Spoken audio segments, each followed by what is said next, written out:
Pronto, acho que agora está gravando. Tudo bem, boa tarde a todas e todos. Então, a gente inicia aqui o nosso segundo dia. Hoje um dia bastante especial, com a presença da professora Valéria e do nosso aluno do PPG Tour, Inácio Boto. Então, eu só vou fazer essa breve introdução e deixar já direto com eles. Qualquer questões vocês podem mandar para a gente, né? As pessoas que estão aqui, vocês podem mandar no WhatsApp ou mesmo no chat, que a gente lê depois. E aí eu só peço mais uma vez a colaboração, que eu vou fazer aqui a projeção, só para a gente ver se realmente está no ponto exato. Deixa eu ver aqui. Vocês conseguem ver a minha tela ou vocês estão vendo a apresentação? A sua tela. Eu estou vendo a sua tela também. Ah. Engraçado, e aqui está projetado para a gente. Eu não sei o que eu fiz. Eu vou parar de novo, vou fazer de volta. Só um segundo. Tinha aparecido, Ari, mas aí depois voltou. Eu vou fazer de novo. Tem muitas janelinhas abertas, talvez seja isso. Deixa eu fechar aqui. Vamos lá de novo. Eita. Deixa esse já aberto.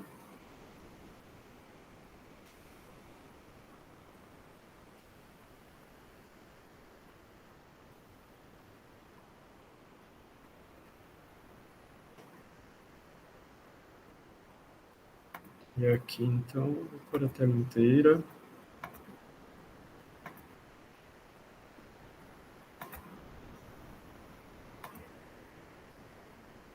Aqui.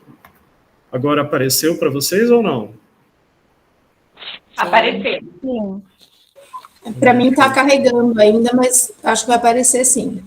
Apareceu. Pronto, agora ficou a tela cheia para vocês? Agora deu. Ficou. Sim, Tela ficou. Cheia. Pronto. Ok. Então tá bom, deixa eu... Agora eles vão te ver e te ouvir, tá? Deixa eu só sair daqui. Pronto. Bom dia, gente. Pode começarem? Pode começar. Até pensei de... Saiu da marcação da hora, eu vou ligar aqui. acessar. Boa tarde a todos, todas e todes. Vocês estão me ouvindo? Sim. Sim. Boa É um prazer estar com vocês. Quero cumprimentar os meus colegas, professores Ari Fonseca, professor Juliano, professor Alberto e o nosso mestrando Inácio, que estão aqui presentes, e todos que estão acompanhando essa atividade remotamente. Dizer que é um prazer estar com vocês, que é um evento que desafia a nossa criatividade, a nossa inteligência. O professor Ari nos colocou para pensar, junto com o professor Juliano, e com o professor Alberto, eles fizeram uma conspiração no sentido de nos colocar um grande desafio, né? Como estabelecer diálogos entre a história e o turismo, esse saber histórico acadêmico e prático, né, também, e dentro da universidade, pensando um turismo acadêmico em nível de graduação, pós-graduação, pensando o ensino de turismo, pensando as imagens em movimento, os arquivos históricos, as práticas turísticas em atrativos de interesse histórico, a formação do profissional de turismo, que perpassa também os conteúdos históricos. Enfim, são muitas conexões que a gente pode conversar aqui e tentar ir amarrando as pontas, né, para que possamos desenvolver algumas ideias diferentes, né, do que a gente está habituado a conversar, a discutir no espaço acadêmico. Meu nome é Valéria Lima Guimarães, sou professora da Universidade Federal Fluminense e do consórcio CEDERJ. Atuo aqui na universidade nos cursos de graduação e mestrado. A minha formação é em História e também na área de turismo, então eu tenho essas duas graduações. Atuei como guia de turismo profissional na cidade do Rio de Janeiro, especializada em atrativos culturais. E tenho especialização em turismo, mestrado e doutorado em História. Então, por toda a minha vida, desde a idade escolar, eu vinha questionando o porquê da escola falar dos atrativos turísticos da cidade, ou melhor, da história da cidade, colocando as imagens, as figuras, as fontes, e tudo num livro impresso, se nós poderíamos ir a céu aberto, acompanhar, ver de perto e ter aulas muito mais interessantes do que aquela no papel. Eu entendo que em lugares mais distantes e remotos, o livro didático teria um papel essencial. Mas, em se tratando, né, do Grande Rio, da região metropolitana do Rio de Janeiro, era um grande desperdício de oportunidade não termos essas visitas a lugares históricos como conteúdos práticos da nossa formação escolar. Então, tinha brigas com os meus professores, eu sempre perguntava, e mais tarde eu fui entender que eram questões muito maiores, né, do que a vontade deles, do que o interesse em estar nesses locais fazendo essas aulas ao vivo. Esbarrava em questões burocráticas, em questões financeiras, administrativas, curriculares, escolares, sociais. Então, aquela menina questionadora, chata, levou para a vida essa discussão, né? essa interrogação. Né? A cidade do Rio de Janeiro se apresenta como um sítio histórico a céu aberto e a própria história do país muito está concentrada, né, nesse centro político-administrativo que foi o Rio de Janeiro e cultural, e nós não temos acesso a ele. É muito mais fácil estrangeiros conhecerem Pão de Açúcar e Cristo Redentor do que os próprios brasileiros, cidadãos cariocas e fluminenses. Então, foi com essa interrogação, com essa inquietação que eu fui construindo a minha formação na área de história e na área de turismo. E desenvolvendo pesquisas, eu ajudei a organizar e publiquei um dos artigos desse livro, História do Turismo no Brasil, junto com os professores Celso Castro e Aline Montenegro Magalhães. Nós organizamos essa obra, que é resultado de um encontro nacional de história, onde nós propusemos pela primeira vez um simpósio temático de história do turismo, lá no final dos anos 90. Nós achávamos... Não, desculpa, lá nos idos de 2011. Desculpa que eu fiz confusão aqui com as datas. 2011. Nós achávamos que não fôssemos ter colegas para trocar ideias, que não fosse aparecer ninguém para ocupar espaço nesse simpósio temático. E, para nossa surpresa, tivemos quase 25 propostas submetidas e os artigos foram selecionados e os autores convidados a publicarem nessa obra que saiu pela editora da Fundação Getúlio Vargas. Então, eu coloquei aqui um sumário, né, com alguns autores, na parte específica do Rio de Janeiro, que é o que nos interessa mais de perto aqui neste evento. Foram 7 trabalhos, Rio de Janeiro Cidade e Rio de Janeiro Estado, né? Ambos têm o mesmo nome e confunde um pouco, mas isso foi assim, uma primeira iniciativa no Brasil de construção de um texto acadêmico feito por pesquisadores variados que queriam discutir um tema que era um tabu, tanto na área de história quanto na área de turismo, e muito menos em eventos acadêmicos das universidades brasileiras concentrados na área de história, como a ANPU. Participamos também com a criação de grupos de trabalho de História e Memória do Turismo na Ampitur, a Associação Nacional de Pesquisa em Turismo, e assim fomos adentrando esses fóruns científicos, levando essa junção aí de história e turismo. Também tive a oportunidade, me apresentando ainda, de publicar 2 volumes do livro História e Turismo para os alunos do consórcio CEDERJ, que é um projeto que faz parte da Universidade Aberta do Brasil e que reúne as universidades públicas do Rio de Janeiro, consorciadas, entre elas a Universidade Federal Fluminense. e uma das disciplinas curriculares do curso de licenciatura em turismo do CEDERJ, ou seja, que forma professores do ensino de turismo desse consórcio, é História e Turismo. E aqui na Universidade Federal Fluminense, na graduação, eu sou a professora da disciplina História, Turismo e História, né? Invertemos os termos. Em ambos os espaços são feitas experimentações e reflexões sobre esse par tão mal resolvido, mal discutido e, para alguns, até um desperdício de tempo e de energia dentro da universidade, que não teria nenhum interesse econômico, comercial e nem acadêmico falar de turismo e história. A gente já sofreu bastante levantando essas bandeiras, assim como turismo e educação, que é o tema central desse fórum, também não é um tema assim predileto, né, entre os pesquisadores da área de turismo, considerando que ainda prevalece uma visão de mercado, de negócio, de lucratividade dentro do turismo. Então, para conversar um pouco aqui nesse fórum de hoje, e depois eu vou ser sucedida pelo nosso mestrando Inácio Boto, que vai trazer alguns casos empíricos, algumas pesquisas empíricas que ele vem realizando, eu queria começar falando das múltiplas dimensões dessa relação história e turismo. Como poderíamos pensar também nas múltiplas relações entre educação e turismo, que é algo que o professor Ari Fonseca faz bem melhor do que eu.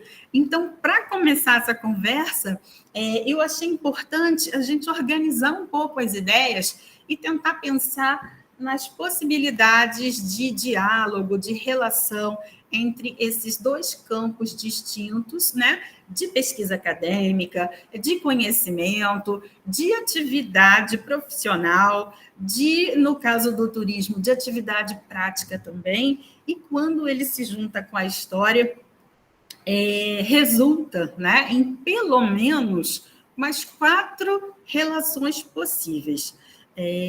Outras também, eu já andei assim tentando inventar algumas outras possibilidades, aí pensar, mas essas 4 eu achei mais importantes para destacar aqui hoje.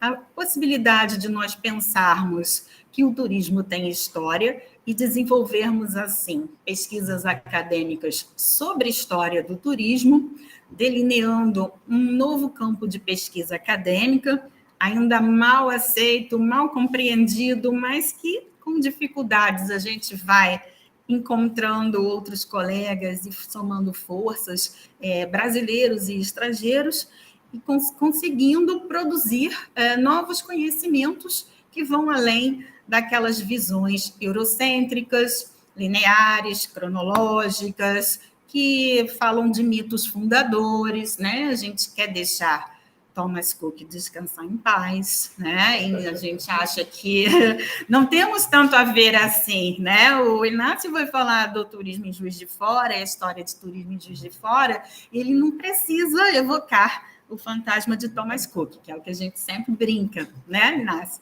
Então, uma outra história do turismo seria possível a partir do olhar de dentro, com criticidade, com pesquisa arquivística em fontes documentais, e que, por sua vez, também estão totalmente desorganizadas, ninguém cuida da memória do turismo, o pessoal joga fora os folhetos, joga fora os documentos, e quando eles existem, eles não aparecem com esses indexadores, esses descritores, né? Então, é trabalho para ficar dentro de arquivos, gabinetes, passar dias, semanas, até anos, procurando. Uma boa exceção é o Arquivo Nacional, que tem temos até uma historiadora, uma turismóloga lá, que foi nossa egressa aqui do mestrado do PPG Tour, Denise Basto, que tem ajudado bastante na organização dessas fontes documentais e dado fruição, visibilidade, divulgação da riqueza de fontes documentais que o Arquivo Nacional tem para o estudo da pesquisa histórica em turismo. Fazendo isso, como a gente viu lá no sumário do livro História do Turismo no Brasil, a gente descobre a riqueza, a profundidade, a diversidade, né, do nosso turismo, as questões em comum com outras realidades, as particularidades locais, e a gente começa a abrir espaço para múltiplas histórias do turismo e outras histórias do turismo, em cidades e lugares que hoje nem se imaginam turísticos, mas que já possam ter tido em algum momento alguma sinalização nesse sentido, alguma iniciativa, debates, né? E que por alguma razão ou deixaram de ser turísticos ou sequer perceberam que tem história para contar, né? Porque ficam muito a reboque das histórias oficiais, das histórias dos grandes centros, né? De uma história mais europeia ou de uma história onde o Rio de Janeiro seja o centro, e deixam de perceber que eles próprios têm, sim, muita história para contar. Inclusive, se formos pesquisar com calma, podemos encontrar até elementos ligados a um passado de um turismo na região, seja como receptora, seja como emissora. Um segundo eixo possível de reflexão dessa história com o turismo seria pensar nas atividades práticas mesmo, que envolvem o desenvolvimento, a gestão, a visitação de atrativos de interesse histórico e a construção de narrativas turísticas que falem sobre o passado, né? Esse passado histórico que vem, rotulado, inserido numa segmentação de mercado, talvez, chamada de turismo histórico-cultural. Então, pensando nessa relação, eu também trouxe aqui alguns exemplos para conversar com vocês no dia de hoje, né? E os desafios para se pensar esse aspecto, essa junção na atividade em campo, na rua, de turismo e atrativos histórico-culturais, numa cidade balneária consagrada mundialmente como de sol e mar, né? Como é o caso do Rio de Janeiro.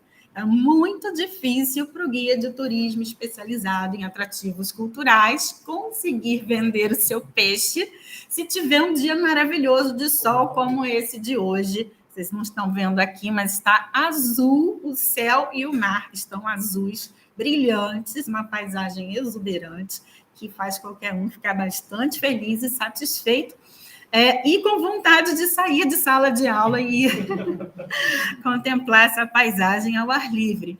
Ou seja, são concorrentes muito pesados, né? Os atrativos naturais de uma cidade que tem uma morfologia singular, num clima tropical e que encantou historicamente, né, os viajantes no século XIX, retratando em profusão a cidade, suas paisagens, a vida cotidiana. Então, os atrativos histórico-culturais acabaram perdendo um pouco o espaço. Daqui a pouco a gente volta a falar sobre isso. O terceiro ponto que eu queria comentar é sobre essa possível ligação entre o conhecimento histórico, a história é ensinada em espaços formais, aí eu digo escolas, né, universidades, a escolarização desde muito cedo da criança, já prevê nos currículos conteúdos de história, e esses conteúdos são fundamentais na formação global do cidadão, né, que venha a ser um turista, um anfitrião numa comunidade receptora e mesmo um profissional de turismo. Então, eu falo de conhecimentos gerais sobre o passado das nações, dos lugares, das localidades, onde se deve ter, no mínimo, noções de respeito à diversidade cultural, ao respeito ao outro, aos lugares, aos costumes locais. Então, é mais uma dimensão que eu vejo da importância da história no turismo, para que sejam melhores turistas, melhores profissionais do turismo, melhores anfitriões, no sentido de mais responsáveis, mais respeitosos, né, com o espaço e as pessoas que nele habitam.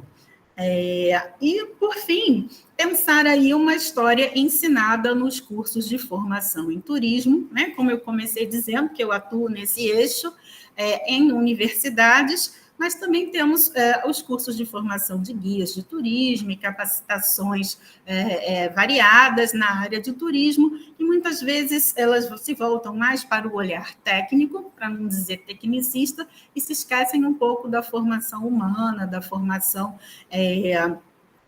que abrange mais o pensamento social, o entendimento da diversidade, da cultura local e etc. Mas esse terceiro e esse quarto eixo, eu acho que se afinam mais e melhor a ideia da educação turística que o professor Ari Fonseca desenvolve, né, e que pode trazer aí em outro momento do seminário com mais profundidade. Eu vou me ater mais aos 2 primeiros pontos, porque são aqueles que eu venho desenvolvendo reflexão mais recentemente. Então, nesse primeiro tópico, né, pensar que o turismo tem uma história e que essa história não é perfumaria, não é entretenimento, não é mera curiosidade, é interessante para que a gente possa pensar na importância, na riqueza dos debates, das ideias, nas práticas sociais, né? Quanto que essas cidades, localidades se estruturaram com e por causa do turismo, né? E evitar alguns tipos de ideias que são do senso comum, são generalizações e acabam incorrendo em certos erros, como, por exemplo, dizer que o carnaval hoje ele é muito descaracterizado e perdeu a autenticidade por causa do espetáculo que se tornou para turista ver. Né? Se a gente for estudar a história do turismo, a gente vai ver que o carnaval existe, o desfile das escolas de samba do Rio de Janeiro, particularmente, existe muito em função da presença do turista na cidade, muito em função da festa que atrai visitantes nesse período e que sustentou toda uma estrutura, uma máquina voltada para a realização dos desfiles, que precisa e deve ser valorizado e considerado uma das representações culturais mais importantes do Brasil, né, do Rio de Janeiro e do Brasil, e com grande repercussão no mundo inteiro. Então, muitas pessoas acabam tendo uma certa aversão pelo carnaval, achando que hoje ele está muito espetacularizado, muito turístico, mas a própria história do turismo vai nos mostrar que turismo e carnaval sempre foram um par perfeito, um vivendo para o outro. Né? Então, essas práticas turísticas na cidade do Rio de Janeiro existem pelo menos desde o início do século XX, atraindo visitantes de várias partes, inclusive internacionais. Pensando do ponto de vista acadêmico, escrever uma história do turismo não foi e não é algo trivial, algo que seja inerente à prática de pesquisa de historiadores ou de turismólogos, e até de um termo novo que eu vi outro dia, turismógrafos, né? Escritores do turismo, turismógrafos.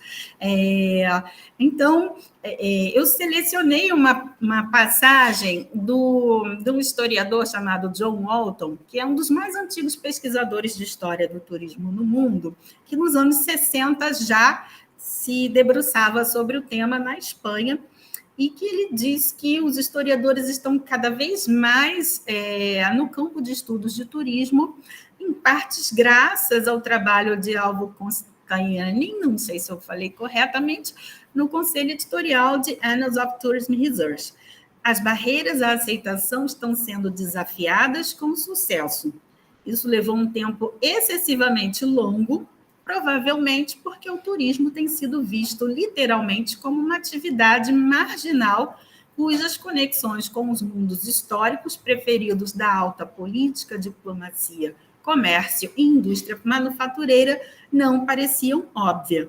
Ou seja, enfrentamos resistência também no exterior, né, da parte dos pesquisadores em história do turismo, em relação à falta de visibilidade dos pares acadêmicos, de quem legitima a pesquisa acadêmica em história e em turismo, no sentido de entender a relevância da história do turismo, porque não viam conexões, né, no fundo, aquilo que predomina, que é o econômico, né? E o administrativo voltado à garantia dos privilégios de quem governa e das elites próximas. Ou seja, também foi difícil para os nossos colegas estrangeiros conseguir se firmar nesse campo de pesquisa acadêmica.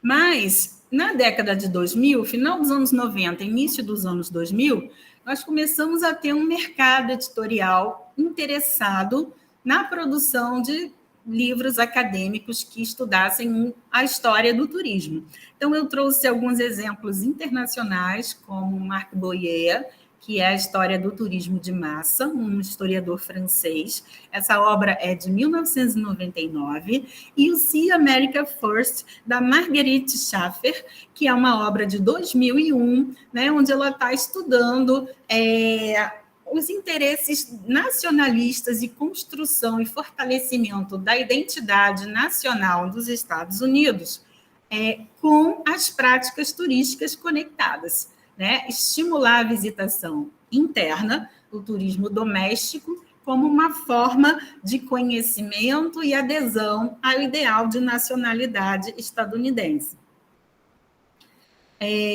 Da mesma forma, pensando essas relações históricas entre turismo e poder, a Emma Cláudia Pires, uma antropóloga portuguesa, e o historiador norte-americano, que se debruçou sobre o caso espanhol, a Espanha de Franco, Sacha Pack, estudaram dois regimes autoritários em períodos próximos, semelhantes, né, concomitantes, na Europa, analisando as relações entre o autoritarismo e o incentivo ao turismo, as políticas de turismo para as populações nacionais, a imagem turística dos países desses regimes, a imagem internacional.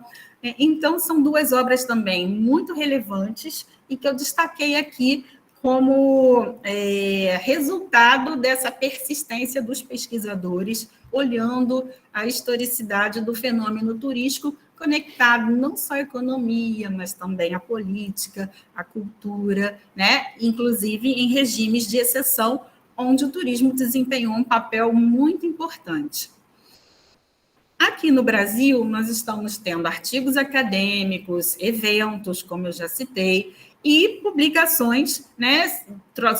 Trago novamente a história do turismo no Brasil para exemplificação, e um livro mais recente que saiu em dezembro do ano passado, dezembro de 2021, Olhares Históricos sobre o Turismo e o Lazer no Brasil, com as professoras Dalila Miller e Dalila Rosa Lau, pesquisadoras da Universidade Federal de Pelotas, organizando a obra, que traz vários textos acadêmicos de pesquisadores do Brasil inteiro, falando de suas realidades locais e deixando de lado aqueles mitos fundadores, aquelas ideias eurocêntricas, aquelas cronologias ultrapassadas sobre o turismo. Eu estou me referindo a turismo na Antiguidade, turismo na Idade Média, turismo no Renascimento. A gente não utiliza mais esse tipo de perspectiva. Bom, então, fechando aí essa primeira parte, os desafios para a pesquisa sobre história do turismo no Brasil. Como eu falei, falta uma preservação de uma memória pública e privada do turismo nacional. O Inácio pode me falar melhor sobre isso. Falta de organização das fontes documentais e dos acervos, desmerecimento, indiferença em relação à pesquisa histórica em turismo e à pesquisa turística, que leva em consideração o passado histórico do fenômeno. Né? A gente tem que escutar desaforo toda vez que a gente vai trabalhar, como se não fosse importante aquilo. Visões tradicionais sobre a história, como eu falei, os mitos fundadores, elitismo, cronologias lineares, uma visão positivista, né, de que tudo caminha para uma linha evolutiva, uma história que já está contada, não precisa de mais nada, porque a gente utiliza essas cronologias e está resolvido. Vocês vão ver daqui a pouco que até hoje isso prevalece, inclusive nas decisões políticas. Bom, então vou ser mais rápida um pouquinho para falar das práticas turísticas envolvendo a visitação de lugares de interesse histórico, aquele ponto 2. E, assim, lugares que já são turistificados, né, que recebem uma certa estrutura turística ou não. Então, é possível estabelecermos essa relação entre a história e o turismo quanto ao desenvolvimento, a gestão e a visitação de atrativos de interesse histórico, né, onde é necessário acessar esses conteúdos e estabelecer uma ponte mais estreita entre história e turismo. As práticas de guiamento, agora chamadas de mediação, onde os guias são provocadores, são intérpretes, são estimuladores de conteúdos, né? Instigam os conteúdos dos lugares, as informações turísticas e históricas. Então, eles também acessam esse par, história e turismo, em loco, né? Na atividade diária da apresentação dos atrativos turísticos, a construção de narrativas turísticas, tematizando o passado histórico, dentro daquela ideia de um turismo histórico-cultural, narrativas essas diversas, né? Tanto na folheteria turística, quanto nas placas de sinalização, e também na história contada por esses guias, por esses mediadores, pelos moradores, né? A encenação de fatos históricos, muito comum nos Estados Unidos, aquelas batalhas, recriação de batalhas, na Europa também, e que vem tendo alguma inovação, alguma inserção aqui no Brasil também, já tem lugares que adotam essas encenações, especialmente em fazendas históricas de café do século XIX, na região sul do estado do Rio de Janeiro, chamado de Vale do Paraíba, onde no século XIX se concentrou a riqueza econômica do país através da produção de café para exportação. Lá são feitas encenações, algumas de extremo mau gosto, que reproduzem cenas de escravidão, torturas, maus tratos, e que já foram alvo de investigação do Ministério Público Federal. Hoje, elas estão mais conscientes, mais centradas, mais críticas, e que procuram mostrar o negro dentro da sua riqueza cultural, da sua capacidade e engenhosidade, sem desconsiderar o lado do cativeiro, né, dos maus tratos aos seres humanos na condição de escravizados. Outra possibilidade, né, que a gente vê aplicada, desse uso aplicado da história no turismo, são essas imersões, essas experiências com pessoas mais velhas em um turismo comunitário, seja em quilombos, seja em comunidades ancestrais, como, por exemplo, em bairros na região do centro do Rio de Janeiro, poderiam ser considerados também quilombos urbanos, enfim, pessoas mais antigas que sejam mantenedoras de tradições culturais ancestrais e que contam histórias a partir das suas próprias visões, onde os turistas, então, os visitantes também fazem imersões no campo, no lugar, são recebidos e escutam essas histórias contadas, que são histórias diversas da história acadêmica, da história formal escolar, mas que também são histórias e devem ser valorizadas. E, por fim, nessa busca por autenticidades locais, pelo diferente, pelo não globalizado, né, essa relação história e turismo e essa necessidade de conhecer um pouco mais o passado dos lugares e visitar pessoas e lugares que tenham esse vínculo com o passado, se torna quase que uma necessidade para diferenciar os destinos. Está acabando meu tempo? Você vai me falando.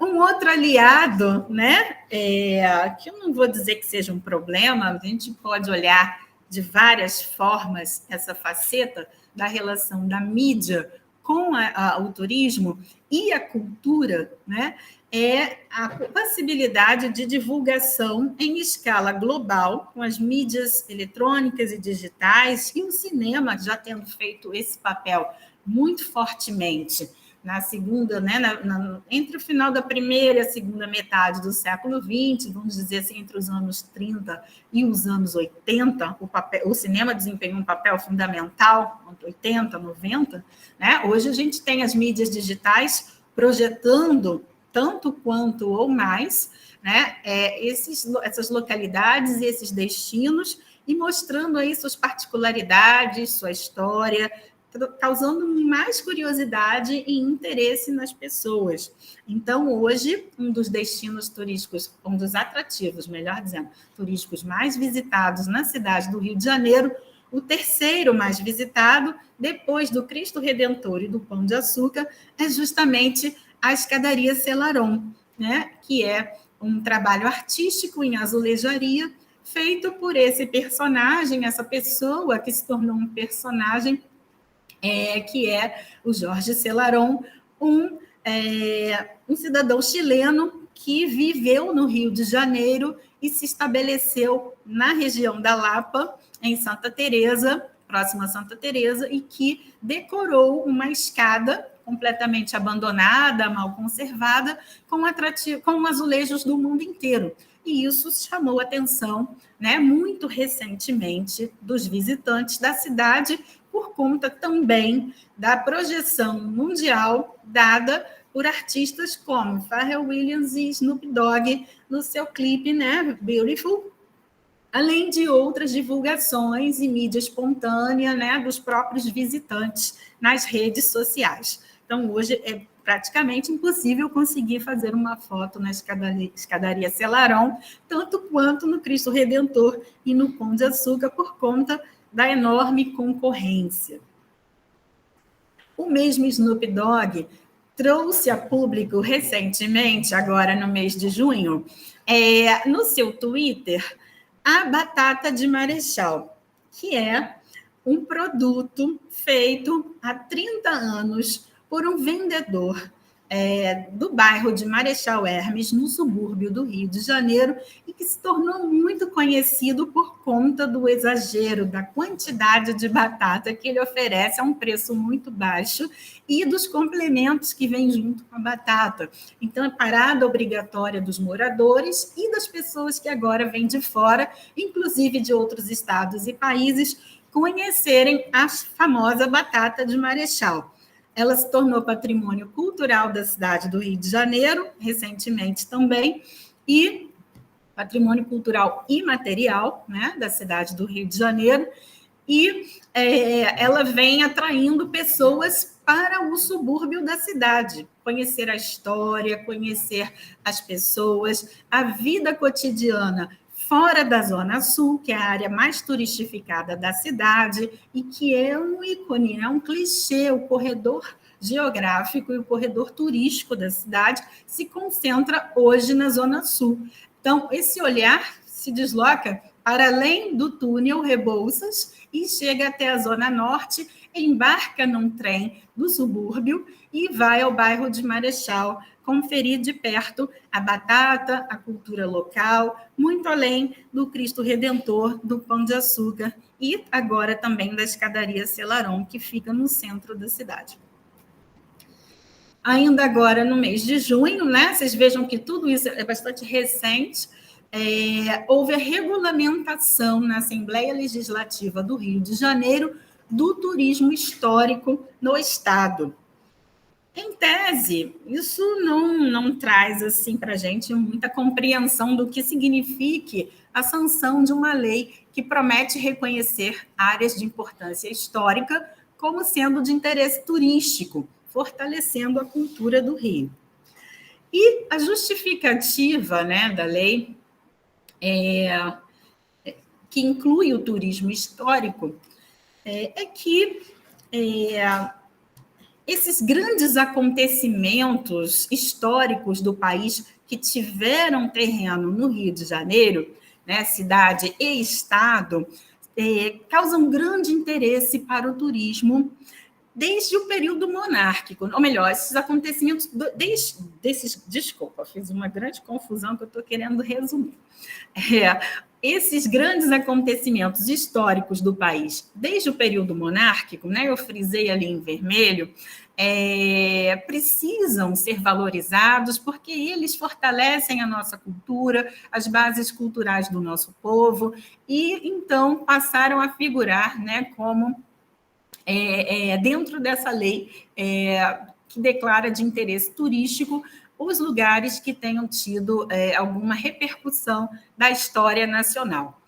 E aí eu deixei em vermelho por conta da delimitação, do entendimento de história, né, da visão, do recorte temporal, chamando atenção para essa visão de história que ainda é muito pautada naquela ideia tradicional dos grandes feitos, né, e é usado o termo grandes acontecimentos, até a mudança da capital federal para Brasília, ou seja, engloba um período onde o Rio foi sede administrativa, econômica e cultural do país e que, portanto, por aqui circulavam as elites e e tinha todo esse aparato, né, que cerca a presença desses setores mais abastados aqui no Rio de Janeiro. Ou seja, mais uma vez, a gente está tendo uma visão de um turismo que valoriza os feitos das elites brasileiras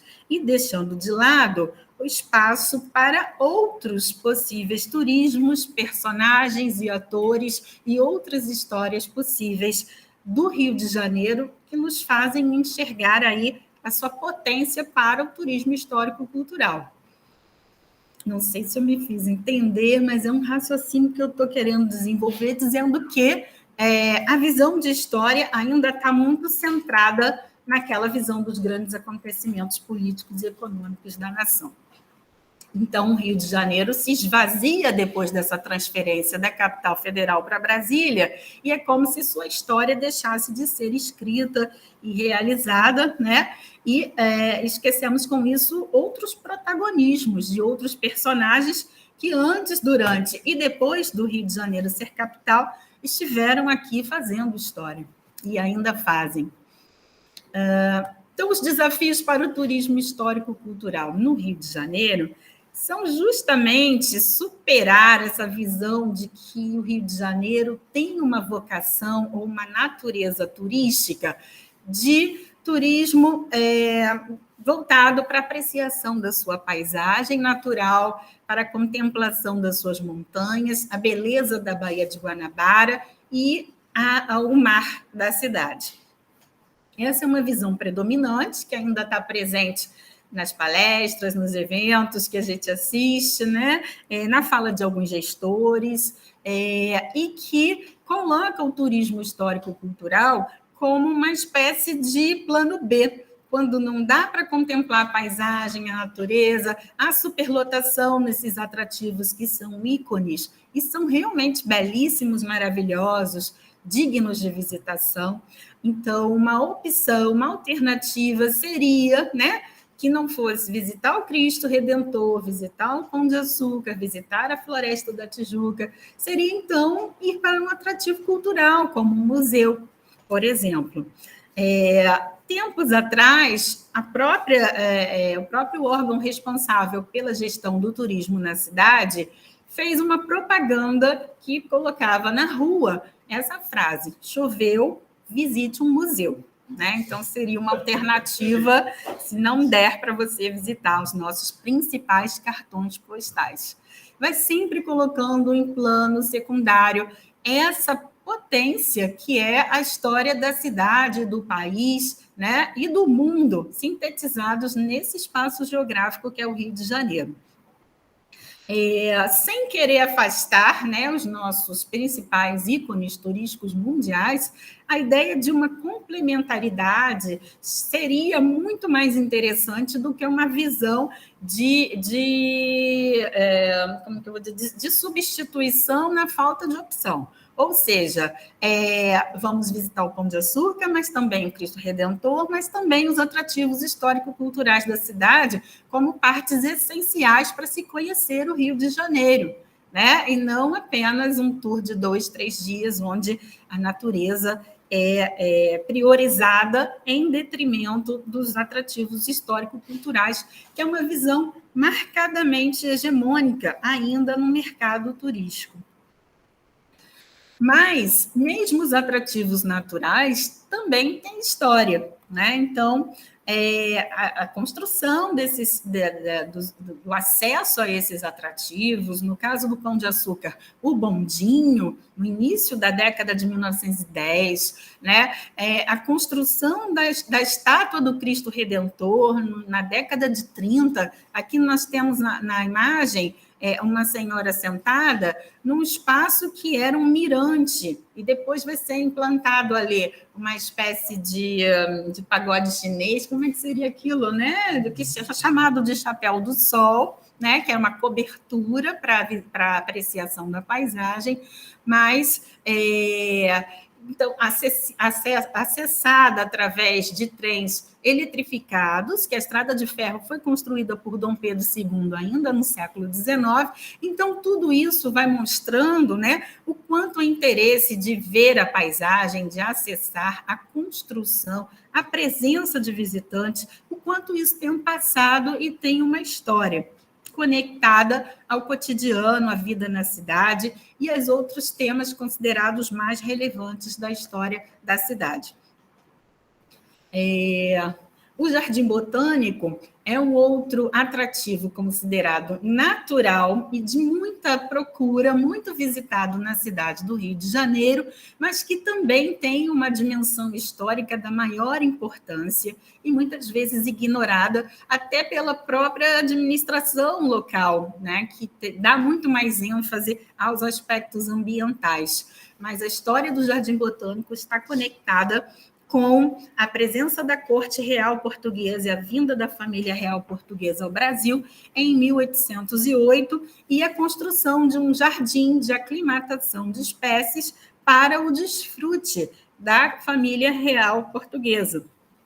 E o espaço foi retratado por viajantes estrangeiros, como na primeira imagem, e a Baía de Guanabara também, o Pão de Açúcar, o Corcovado, todas essas paisagens consideradas naturais foram mediadas pelo olhar estrangeiro nas suas inserções na cidade a partir do século XIX e antes também, no século XVIII, com alguns viajantes estrangeiros, em aquarelas, em diários de viagem, em imagens que circularam no mundo inteiro.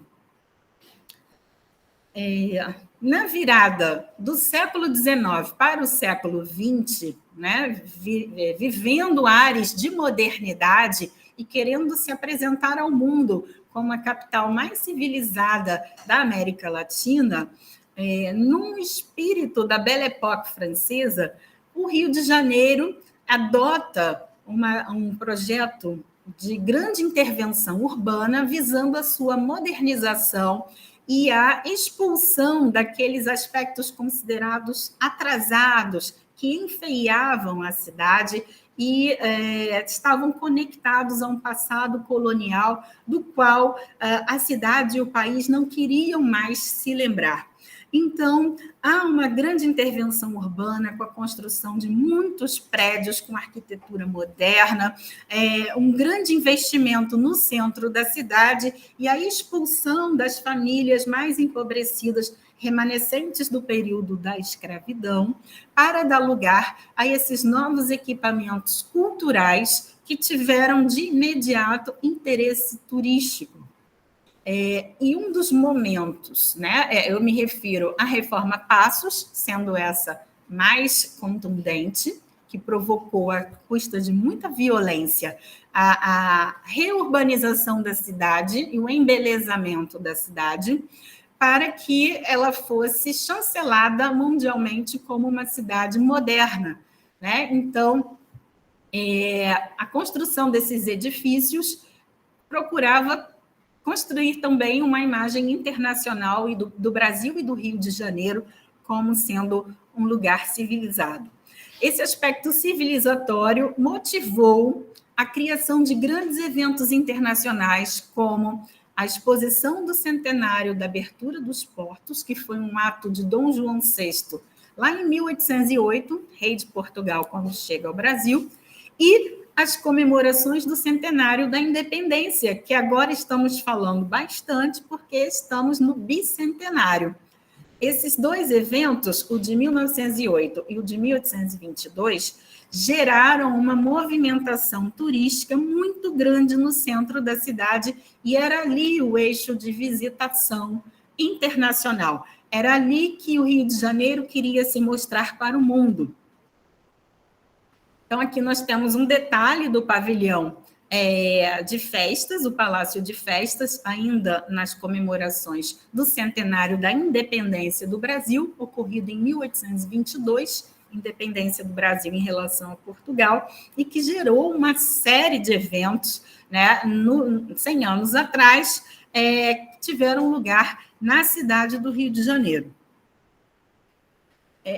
E como legado, digamos assim, desse grande evento que foram as comemorações do centenário da independência, em 1922, vai ser criada a Sociedade Brasileira de Turismo, que mais tarde vai receber o nome de Touring Clube do Brasil. E é aí que nós começamos a ter a estruturação de um turismo organizado no país, com a pavimentação de estrada, a construção de hotéis que foram erguidos por ocasião da exposição do centenário da independência, como o Hotel Glória, que vocês estão vendo ali, né, que hoje está em obras. Ele ficou pronto a tempo, e o Copacabana Palace, famoso no mundo inteiro como um dos mais belos hotéis do mundo, que não ficou pronto a tempo da exposição do centenário da independência. Ambos são frutos desses investimentos no turismo na cidade. Aqui é uma cena dos anos 40, do século XX, lá na altura do Leme, próximo à praia de Copacabana, onde nós estamos vendo pessoas em cafeterias, apreciando a paisagem, já a região urbanizada, a circulação de automóveis e o Rio de Janeiro glamourizado. E o Copacabana Palace, numa imagem mais recente, né, que é o ícone da hotelaria, podemos até dizer mundial, um dos ícones da hotelaria mundial, um símbolo de modernidade do Rio de Janeiro e do turismo no Rio de Janeiro. Então, nós estamos, dos anos 30, 40 para frente, deslocando o eixo turístico do centro da cidade para a Zona Sul e construindo novos atrativos, que são as praias, que é a visitação aos elementos naturais da Zona Sul, mais do que mostrar os edifícios, os chafarizes e o urbanismo do centro da cidade, décadas atrás. Junto com essa imagem da praia, foi muito divulgada no mundo inteiro, pelo cinema, pelos cartões postais, o corpo da mulher carioca, como sendo um dos atrativos turísticos da cidade e do país, e uma associação direta entre a mulher brasileira e o turismo sexual. Isso foi bastante trabalhado, inclusive o próprio trade turístico, direto ou indiretamente, fazia referências à beleza da mulher brasileira como um atrativo turístico, e hoje foi toda uma luta, um trabalho para se desconstruir essa imagem e dissociar o Rio de Janeiro ao corpo da mulher da cidade. Então, foi proibido em 2009, foram proibidos esses cartões postais, né, de circular, que eram vendidos em bancas de jornal, em qualquer lugar eram encontrados, e que mostravam para o mundo, né, o que seria de mais importante, o principal atrativo turístico da cidade. Essa lei entrou em vigor e não se vê mais, realmente não se vê mais essas imagens com tanta facilidade comercializadas na cidade. Esse é um mapa turístico que dá ênfase à Zona Sul como sendo, de fato, o principal espaço geográfico do turismo na cidade hoje. né? Então, ainda a parte histórica do centro da cidade fica em plano secundário, né? Nós estamos mantendo aquela lógica, né, do Rio Balneário, que foi sendo construída nos anos 40, 50, dos grandes hotéis, dos cassinos, né, das praias, e o centro da cidade ainda como um apêndice, onde seria realizado, né, supostamente, o turismo histórico-cultural. Então, direcionando o nosso olhar para o centro da cidade novamente e tentando ressignificar essa história e suas aproximações com o turismo, eu trago como um exemplo, apenas um exercício, a região da Praça 15 do Rio de Janeiro. Poderíamos trazer qualquer outro exemplo, porque o objetivo aqui é o raciocínio, a reflexão sobre o turismo, a história dos lugares e as práticas turísticas que podem ser realizadas a partir de novos olhares sobre os espaços. Então, pode ser o Praça 15, pode ser o Jardim Botânico, pode ser o subúrbio, como eu citei, Marechal Hermes ou Madureira, que também está bastante em voga hoje, mas eu trouxe aqui o exemplo da Praça 15, que ainda é considerado, né, no senso comum, um lugar por excelência do turismo histórico na cidade. Essa é uma imagem de Jean-Baptiste Debré, um viajante francês que veio, junto com a missão artística francesa, retratar a presença da corte portuguesa em terras brasileiras, né, e que daqui nós construímos a capital mundial do Reino Unido de Portugal e Algarves. Significa dizer que daqui partiam as principais decisões que governavam o Império Lusitano Português. Ou seja, o Rio de Janeiro ocupou uma centralidade administrativa, histórica, cultural, que dizia respeito ao mundo. E essa relevância histórica, cultural, foi retratada a pedido de Dom João VI por seus artistas contratados, dentre eles Jean-Baptiste Debré, que produziu essa tomada aqui frontal da Praça 15, né, que é bastante característica para a gente pensar esse espaço político-administrativo da cidade, espaço histórico, e as novas práticas turísticas que podem ser realizadas. A região teve diversos nomes, até chegar ao nome de Praça 15 de Novembro, que é um nome republicano. É o dia que se comemora a proclamação da República no Brasil, 15 de novembro de 1889. Nesses apagamentos históricos e disputas históricas entre diferentes regimes, né, na República se colocou uma pedra de cal, se procurou apagar essa memória do Império e de ser um lugar tão arraigado, né, da realeza e do Império português e brasileiro. E o nome Praça 15 de Novembro, um nome republicano, tem o intuito realmente de tirar um pouco dessa memória que o Brasil teve um regime imperial. Ele foi o principal ponto de desembarque de passageiros e seres humanos escravizados antes da construção do Cais do Valongo, que a gente vai mostrar depois, o professor Ari deve trazer outras referências ao local ainda neste evento. Foi Palácio dos Governadores, foi Casa da Moeda e ali foi palco de importantes acontecimentos políticos do período imperial, como o Dia do Fico, que foi anunciado por Dom Pedro I, o primeiro imperador do Brasil independente, em 9 de janeiro de 1831, e a assinatura da Lei Áurea, que foi anunciada ali do Paço Imperial, dando fim, né, formalmente à escravidão no país, a 13 de maio de 1888. Essa é uma imagem produzida por Jean-Baptiste Debré. A gente faz uma leitura crítica da imagem, entendendo que ela é produzida por um artista, sob encomenda, né? Então, ali tem uma visão ideológica. A gente nunca vê como um retrato fiel dos acontecimentos, mas ela procura narrar a aclamação de Dom João VI lá no Paço Imperial, mediante a população.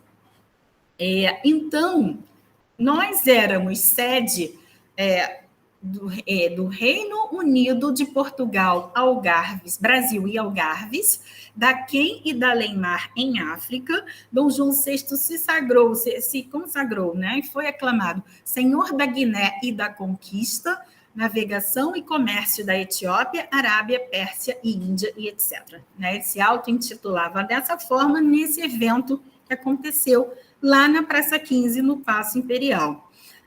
Então, isso dá uma dimensão, né, da história do lugar para entendermos aí esse turismo histórico-cultural nesse espaço. Foi também espaço de muita circulação de escravos. Essa é uma ferida que o Brasil produziu e que não sarou até hoje. Muitas marcas, o racismo, isso tudo ainda está muito forte na nossa sociedade. Então, por ali circularam esses seres humanos escravizados.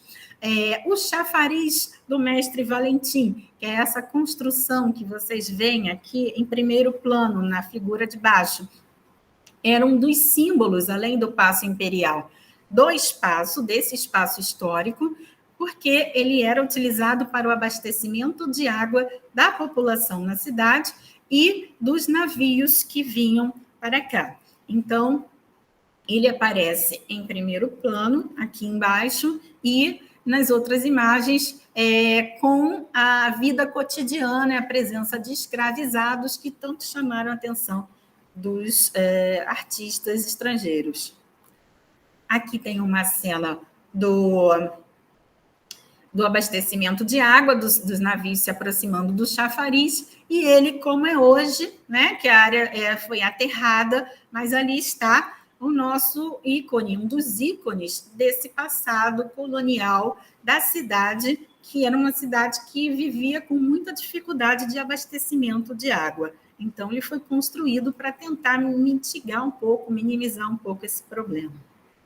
Além do Paço Imperial, das igrejas que estão nas proximidades da Praça 15, como a Igreja do Carmo, a Igreja da Sé e o chafariz do mestre Valentim, né, eu acabei não trazendo imagens da Igreja do Carmo e da Igreja da Sé, mas são essas que vocês veem ao fundo, o Convento do Carmo, onde esteve a dona Carlota Joaquina, Dona Maria I, Dona Maria Louca, né, mãe de Dom João VI, ao lado a antiga Sé, e ao lado a Igreja da Ordem Terceira do Carmo. Então, nós tínhamos o aparato civil, administrativo, econômico, político e religioso concentrados todos ali no mesmo lugar. Lembrando que o Palácio Tiradentes, bem ali próximo, funcionava como uma casa de câmara e cadeia, né, onde esteve um dos personagens icônicos do país, que era Joaquim José da Silva Xavier, que foi considerado um dos principais inconfidentes, né, que vai desencadear nas lutas por emancipação política do Brasil. Então, a Casa de Câmara e Cadeia compõe também mais um desses aparelhos repressores do Estado e concentrados nesse mesmo espaço, na área portuária da cidade. Esse é o Arco do Teles. É uma construção, que acabei não trazendo ela ele por inteiro, só a imagem de por dentro, né, do arco. Mas é uma construção em forma de arco. Em cima nós temos um sobrado, onde se estabeleceu a família Teles de Menezes, bem em frente ao Paço Imperial, e buscava, assim, estar perto da zona de influência do poder. Era uma família muito abastada economicamente, e onde estava presente, onde estavam as elites administrativas e econômicas, estavam também essas elites políticas e sociais próximas aos centros de decisão do poder. Então, o Arco do Teles é uma construção que caracteriza, né, a presença dessas elites nesse espaço físico, geográfico e histórico, e hoje integra o chamado Corredor Cultural do Rio de Janeiro, que é formado por vários sobrados que são construídos embaixo de casas comerciais, que tem ainda, vocês podem ver, uma iluminação do início do século XX, com luminárias antigas, né? Depois da iluminação a óleo de baleia, nós tivemos o uso da lâmpada elétrica com essas luminárias aí que estão ainda visíveis nesse corredor cultural, nesse espaço que você adentra pelo Arco do Teles. Então, é um espaço do Rio de Janeiro antigo, que nem sempre é visível, perceptível, você não tem divulgação, você não tem placas de sinalização turística, você não tem muito incentivo, vai mais pela descoberta, pela curiosidade do visitante, e nem mesmo os moradores conhecem muito bem. Ali dentro tem uma igreja do período colonial, que é a igreja da Nossa Senhora da Lampadosa, várias casas comerciais tradicionais e também o polo gastronômico da Rua do Ouvidor. Nesse local também já foram gravados vários videoclipes, várias cenas de filmes que circularam pelo mundo. Mas, dentro dessa nossa visão histórica, é preciso desconstruir, ou melhor, relativizar o peso desse papel somente voltado para uma história administrativa, econômica e política de personagens considerados responsáveis pelos grandes acontecimentos da nação, usando os termos lá que a gente viu naquela lei. É possível perceber, e só com um olhar treinado, com a educação turística que o professor Ari fala, com essa outra visão de uma outra história, uma história mais crítica, mais inclusiva, que vê as minorias como protagonistas sociais também, a gente consegue encontrar nesses espaços históricos tradicionais da cidade, e em outros que a gente nem sequer percebia, protagonismos outros, que também são dignos da curiosidade, da atenção, do registro turístico. Então, na própria Praça 15, nós temos hoje um monumento ao skatista, ao praticante do esporte do skate, e a presença de skatistas ali diariamente praticando a sua arte, como uma arte urbana, uma arte de rua, criativa, digamos assim, uma arte rebelde também, potente, no mesmo espaço administrativo, elitizado, de um passado histórico colonial e de alcance mundial. Também mais escondido, porque ficou oculto com a chegada do veículo leve sobre trilhos, temos a polêmica e controversa estátua de João Cândido, um personagem líder da revolta da Chibata, no ano de 1907, um homem negro que ousou desafiar a Marinha do Brasil, na época chamada de Armada, denunciando os maus tratos recebidos por aqueles homens que já eram livres, porque já tínhamos ali mais de 20 anos da proclamação da abolição da escravidão, mas que ainda sofriam maus tratos e castigos físicos como se escravizados fossem numa época de tortura a esses seres humanos que vieram da África para trabalhar compulsivamente no Brasil. Então, essa escultura faz referência a esse movimento que provocou a insatisfação dos setores administrativos e internos das Forças Armadas, no caso, a Marinha do Brasil, por conta dessa denúncia, dessa rebeldia contra os maus tratos praticados contra os negros.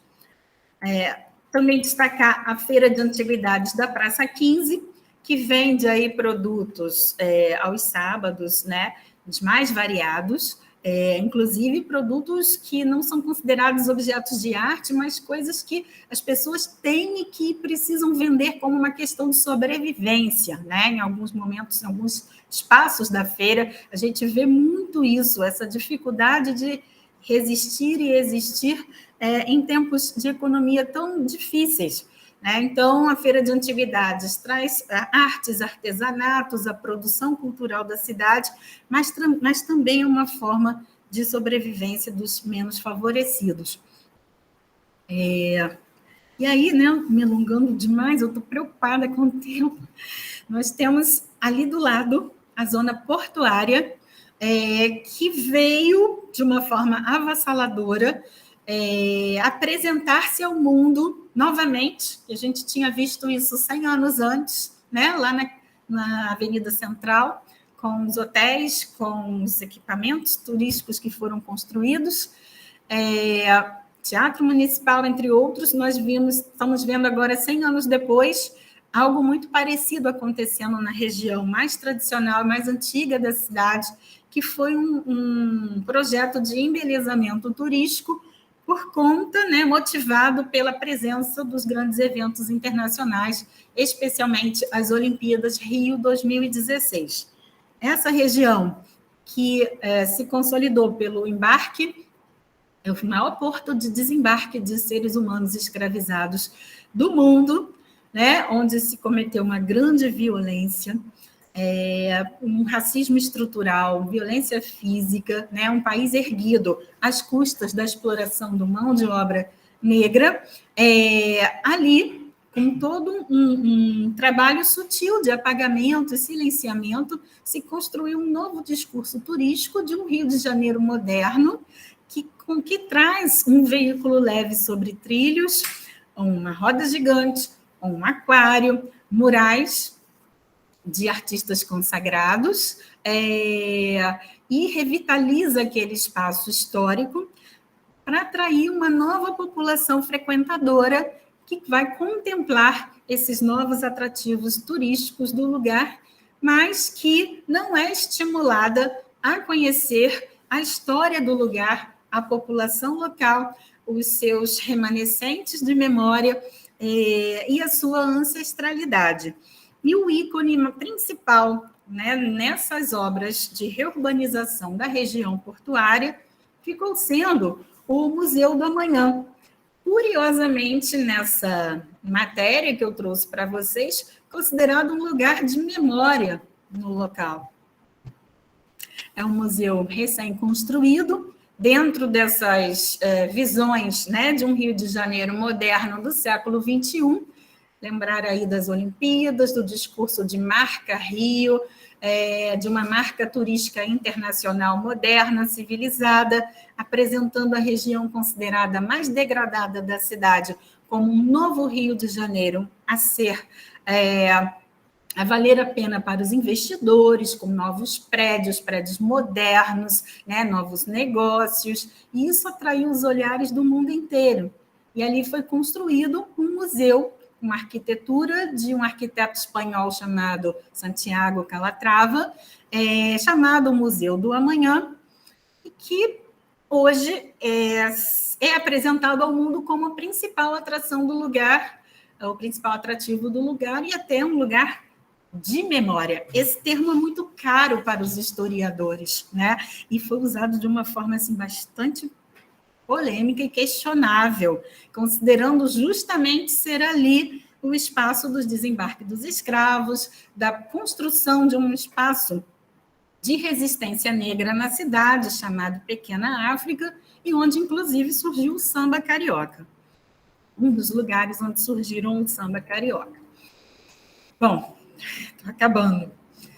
Bem, nessa nova visão de história, de sociedade, de turismo, se a gente quiser realmente pensar o turismo com outros olhares, como o professor Ari está propondo aqui, dentro da ideia de uma educação turística, a gente tem que estar aberto a essa desconstrução dessas visões cristalizadas de turismo, e eu aqui querendo dizer também de história, e de história conectada ao turismo, para que a gente possa enxergar a potência que é a educação no turismo, a história no turismo e o turismo no turismo, né? Não ficarmos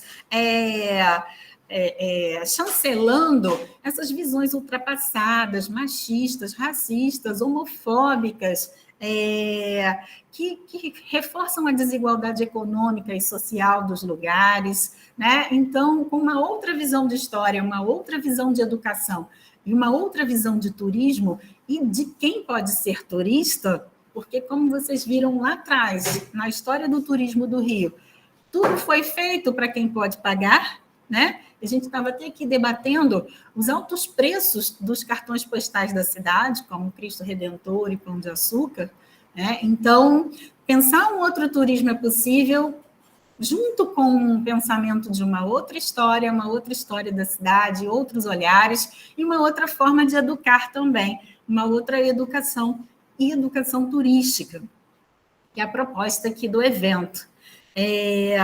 Então, é preciso olhar isso tudo com um viés, né, do que está acontecendo na sociedade, né? Esse contexto social é muito importante. Ele penetra nesses espaços e a gente não pode mais ignorar o empoderamento de minorias que hoje são protagonistas do turismo ou vivem buscando espaços de reivindicação de um turismo próprio, né? Como um turismo a partir de empreendedores negros em bairros populares, contando outras narrativas, né? A partir de uma história decolonial, que é uma história que inclui outros personagens não prestigiados nesse processo histórico elitista. O próprio Museu Histórico Nacional, que também fica na Praça 15, fez a sua autocrítica, sua releitura, e já expõe outros objetos, já faz outras narrativas a partir da própria história da nação, né? Esses protagonismos sociais que nós estamos vendo hoje acontecendo, a duras penas ainda, como é que eles chegam no turismo e como é que esses protagonistas se fazem representar dentro do turismo, não podem mais ser ignorados, né? Esse movimento mundial, Black Lives Matter, chega aqui para nós, né? Então, as nossas estátuas, e na Praça 15 eu não falei delas, mas nós temos duas, do General Osório, que foi um líder na Guerra do Paraguai, onde morreram vários negros escravizados de frente na batalha, né? E o próprio Dom João VI, que é a segunda escultura equestre que está presente na Praça 15, tem sendo ressignificadas, reinterpretadas, outras leituras dos monumentos da cidade, né? E outros personagens passando a se tornar monumentos também, sendo monumentalizados, como o próprio almirante negro, o João Cândido, que eu mostrei lá atrás, líder da Revolta da Armada. A voz do subúrbio vem emergindo como um espaço que merece também um protagonismo na cidade, que não pode ser um apêndice, um lugar das pessoas excluídas, onde as políticas públicas não chegam, né? Mas que agora emerge com um discurso turístico também. E nós temos participado de fóruns, de eventos, de atividades, onde os moradores do subúrbio querem se apresentar ao turista brasileiro e internacional como sendo também um lugar de valor, um lugar que merece ser conhecido e visitado. Mas quem vai ofertar? Quem vai visitar? É preciso se despir dessa visão tradicional e estar aberto a esse novo, né? Então, decolonizar o turismo, construir novas narrativas é nosso papel, né? E a educação turística tem aí um protagonismo essencial. Eu termino com essa imagem do Cais do Valongo, que é algo muito caro para o nosso professor Ari Fonseca, um dos anfitriões desse evento, e que hoje, né, patrimônio mundial, Cais do Valongo, foi aí o local de desembarque depois da Praça 15, né? Quando ele foi construído, tornou-se, então, o maior ponto de desembarque de seres humanos escravizados do mundo e que está bem ali coladinho na nova região portuária, naqueles atrativos modernos, mas tão pouco conservado, valorizado e percebido pelos turistas, pelos moradores, pelo trade turístico, né? Como sendo, assim, talvez, hoje, um dos lugares de memória, aí sim, tá? E de importância de um turismo histórico-cultural que merece alto valor e consideração. Enquanto nós continuarmos mantendo uma visão tradicional de história e de turismo, a gente vai continuar a deixar as moscas esse nosso principal lugar de memória, que é o Cais do Valongo. Eu peço desculpas pela extensão da fala. Meu colega Inácio precisa fazer a sua comunicação. Minha colega Isabel ainda vai falar. E eu avancei demais. Muito obrigada. Desculpa, e estou aí para as conversas, para o debate, para a próxima atividade. Ótimo, obrigado. Valeu, bom dia.